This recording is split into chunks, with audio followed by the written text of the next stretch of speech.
என்கிட்ட நெறைய பேர் கேட்டாங்க, "ப்ரோ நீங்க யூகேல தானே இருக்கீங்க. நாங்களும் வரலாமான்னு?"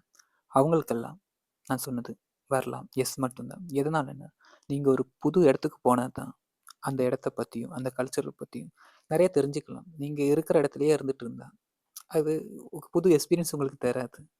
அதனாலேயே நான் வாங்க ப்ரோன்னு தான் நான் சொன்னேன்.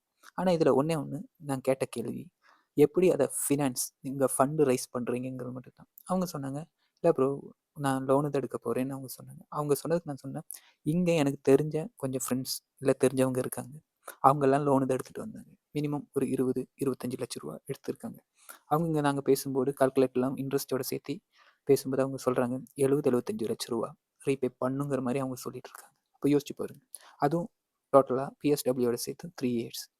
3 வருஷத்துல இந்த பேமெண்ட் ரீபே பண்ணா தான் இங்க வந்ததுக்கான ஒரு அர்த்தம் இருக்கு. இல்லன்னா 3 வருஷம் கழிச்சும் ஓகே இந்த பேமெண்ட்டுக்காக ஓகே நம்ம ஒர்க் பண்றோம்னா, அப்புறம் எதுக்கு இங்க வரணும்?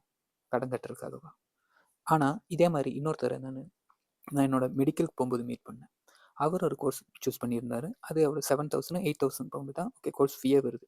அவர் எப்படி ஃபண்ட் ரைஸ் பண்ணாருன்னா, அவரோட ரிலேட்டிவ்ஸ் கிட்ட இருந்து மட்டும் தான் அந்த அமௌண்ட் ரெடி பண்ணியிருந்தாரு. அவர் கிளியரா சொல்றாரு. 1 இயர்க்குள்ள ப்ரோ இந்த கடன நான் கட்டிருவேன். கட்டுனதுக்கப்புறம் மிச்சம் இருக்கிற 2 இயர்ஸ் வந்துட்டு மேக்ஸிமம் என்ன வேலைக்கு போ முடியுமோ, அந்த வேலைக்கெல்லாம் நான் போவேன். அந்த அமௌண்ட் எல்லாம் நான் சேவ் பண்ணி வச்சுக்குவேன். அதுக்கப்புறம் ஊர்ல போய் செட்டில் ஆயிருவேன். இன்னொன்னு தான் இன்னும் ஆச்சரியமா இருந்துச்சு. அவரு இங்க வர்றதுக்கு முன்னாடியே வேலையெல்லாம் செட் பண்ணி வச்சுட்டாரு. அப்போ அவரோட விஷயம்ல அவரு கிளியரா இருக்காரு. அதுதான் நான் ஒண்ணே ஒண்ணு இங்க வரணும்னு ஆசைப்படுறவங்களுக்கு மேக்ஸிமம் எஜுகேஷன் லோன் எடுக்காம வர முடிஞ்சா வாங்க. இன்கேஸ் ஓகே வரலாம், திருப்பி கட்டலாங்கிற மாரி கான்ஃபிடென்ட் இருந்தா ஓகே நீங்க வந்துருங்க. நான் யாரையும் ஸ்டாப் பண்ண மாட்டேன். நான் எப்பவுமே எஸ் மட்டும் தான் சொல்லுவேன். ஃபர்ஸ்ட் ப்ரிஃபரன்ஸ் நீங்க வந்துட்டு ஃபேமிலி இல்லன்னா ஃப்ரெண்ட்ஸ் கிட்ட கடன் வாங்குங்க. சொல்லுங்க 1 ஆர் 2 இயர்ஸ்ல ரீபே பண்ணிடலாம். ஆனா பண்ண முடியும். இன்கேஸ் நீங்க ஹோம் லோன் சாரி எஜுகேஷன் லோன்னு சொல்லி ஓகே போனீங்கன்னா அது கொஞ்சம் கிரிட்டிக்கல். யோசிக்குங்க. Think wisely. Take a better decision.